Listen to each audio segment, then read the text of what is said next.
smo pri matematiki šteli promet. Ugotovili smo, da je na cesti med Gederovci in Mursko Soboto nekoliko manj vozil v primerjavi z lanskim letom. Vzrok je renovacija ceste. Promet smo šteli učenci 4. in 5. C razreda. Med 10. in 11. uro pri bencinski črpalki v Gederovcih. Tako smo v eni uri našteli 164 vozil. Razvrstili smo jih v 5 kategorij, in sicer osebna vozila, transportna vozila, avtobusi, dvokolesna vozila ter kmetijska vozila.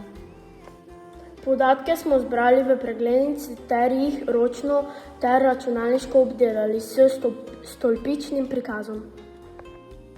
Lotili smo se tudi prepoznavanja registrskih oznak. Podatki o naši raziskavi so vidni v videu.